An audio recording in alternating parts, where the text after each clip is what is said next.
let's talk about that Dr. Leslie Lewis shopping list of what CISA's uncovered, Drea. Oh, here's a beauty. Oh, nothing fishy here, my friend. In 2014, the government of China sponsored a $1 million donation to Yeah. the Pierre Trudeau Foundation. Are you Wow. kidding me? That says it all right there. Oh, That's yeah. that's enough right there. Do you think And that the might other be... question, oh, sorry, go ahead. No, no, no, go ahead, Drea, please. Well, I was just going to say, like, the other question is, CSIS has known this whole time, and we're just finding out now from a whistleblower? Like, what's up with that? You know what? You're bang on with any kind of, I guess, conspiracy theory that does come true. When you unravel it, it Hmm. all comes down to who knew what when. And as a matter Right. of fact, when I was at Nathan Phillips Square on Friday, when I got to, yell my questions at Trudeau, not because I'm mad at him. Well, I am mad at him, but it's because he's always a moving It's target running away, and I right. have to make sure he hears me. The question was, how long did you know about Chinese interference in our elections? And secondly, Hmm. and probably the biggest question of all, Drea, Hmm. were you complicit in that Hmm. interference? Because why wouldn't he be? What Of was the course, yeah. goal of the Communist Party of China? It was to get conservative candidates, MPs, unelected Right. because they had unfavorable views to the regime. And according to the party, 9 MPs lost their seats, 9 conservative Hmm. MPs due to that. And B, it was to give the Justin Trudeau Liberals another minority government. That to me, that is so fascinating. Not a majority government. Yeah, Trudeau's their man, but they want to keep their dog on a short leash, Yeah. right? Yeah. They don't want them going off the reservation because maybe the Chinese can then meddle and get another snap election in play. This is despicable, and so those are the biggest questions to be asked if we ever have any kind of investigation. But oh no, for blackface, this is all about anti-Asian hatred. There's nothing to see here. All the results are fine. Drea, I'm not buying it.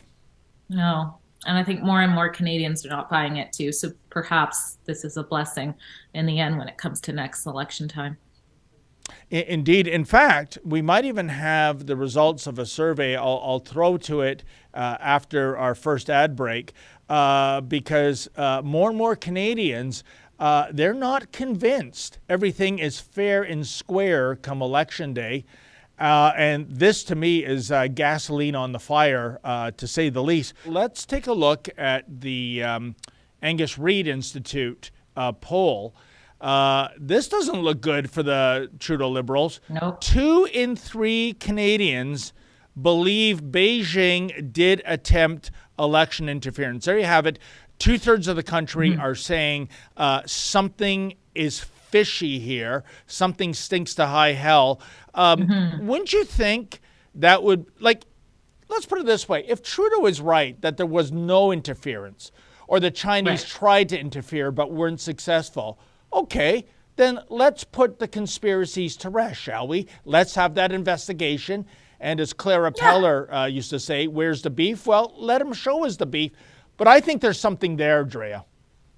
Yeah, what do you have to hide? I mean, and I think the narrative is shifting away from there was no election interference. I think it is there, but they're saying, but it wasn't enough to really like do anything. And it basically did nothing. Like, you know what I mean? So that's what he's trying to say. But you're right. We've got to do this, and the MPs, they need to push for it. And I'm interested to see how the NDP MPs are handling this. How much do they want to know about this? Really, everybody should be on board demanding that. But these are great odds. I'm glad to see this, that many people are thinking this way, because it also means they're realizing that Prime Minister Trudeau is full of hot air when he continues to say nothing is happening here over and over. And you've got that percentage of Canadians not believing a word what he says. That's a good thing for Canada. Oh, Andrea, given that huge number, 66%, that would mean that it's not just conservatives along partisan lines thinking that way. It would have to include Liberals, you're NDP, right. Bloc Québécois, Greens, you name it. I mean, just on the basis of the number itself. You mentioned the NDP doing something. Yeah, wouldn't that be nice if Jagmeet grew a set instead of like condemning blackface in the public square and then propping him up where it counts in the House of Commons, that he pulls his support, saying, and a perfect way too, whoa, this is not what I signed up for. I didn't know about Chinese collusion. How can I support this man in good faith? But one thing, Drea, that would interfere with the timeline of Jagmeet getting his full government pension. He's got to wait it out until 2025. That's the 6-year benchmark. So Mr. Rolex, Mr. BMW M3. Oh, yeah, he's really concerned about climate change with that Bavarian muscle car that he drives around with. I don't see him getting that come to Jesus moment anytime soon. What a disgrace. And we should also talk about a Toronto MP. That would be Han Dong. I know there's a punchline just dangling over home plate, but I dare not say it. And why don't we do a little video flashback to 2020 with Han Dong talking about, I almost forgot about this scandal, the WE scandal. There's just so many, I can't keep track of them. Why don't we run this clip and come right back with your thoughts, Drea? Our goal here should not be to find guilt for guilt's sake, to find harm for harm's sake, or to tear down simply for the sake of political advancement. Our goal here, Chair, should be to do no harm if not harm need to be done. You know, it almost sounds like he's reading something out of a fortune cookie. I mean, look, guilt for guilt's sake works for me. If the person's guilty, what is he actually saying there, Drea? Yeah, it was definitely like he was speaking in a riddle there. And I think there's some interesting things about him as well. I think Ezra mentioned it in our chat that he was kind of nowhere to be found on certain votes that took place in the House. For one, I think was the vote on whether or not what's happening. Sorry. May I have this, please? Yes, sorry.